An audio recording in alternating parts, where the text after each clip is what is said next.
Now, when you are conditioning cars to sell, it's very important to keep a budget in mind.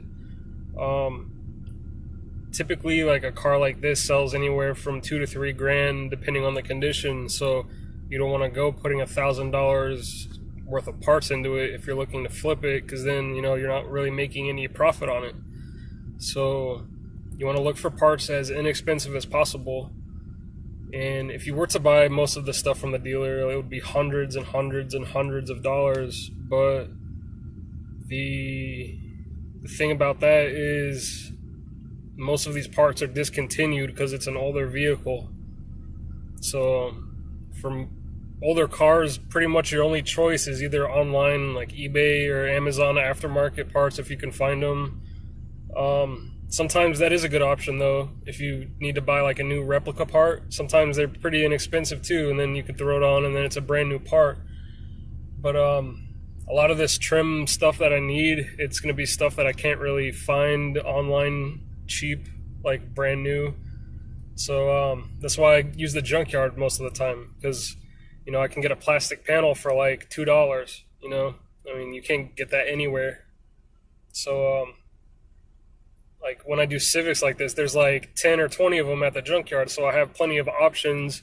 Most likely there's going to be one that has the part I need in good condition. So, I mean, that's a good choice.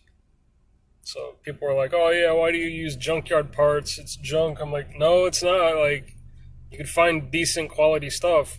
Just be careful when you take it off at the junkyard that you don't damage the part that you need.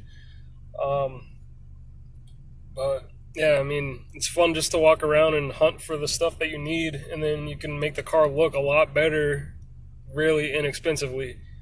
So yeah, that's just one thing to keep in mind when you're reconditioning vehicles to flip. Because like me, I try to make it as best as possible for the person that's going to buy the car. So I don't want to sell them like complete trash.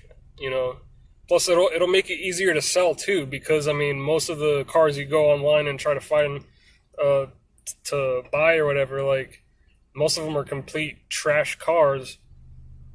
So like generally people already have another car, and that's the reason why they're selling it, is because they just don't want to deal with it anymore, or like it's terrible, but it's easy to fix. I'm at the junkyard. I'm gonna just see if they have a couple trim pieces that I need for the Civic.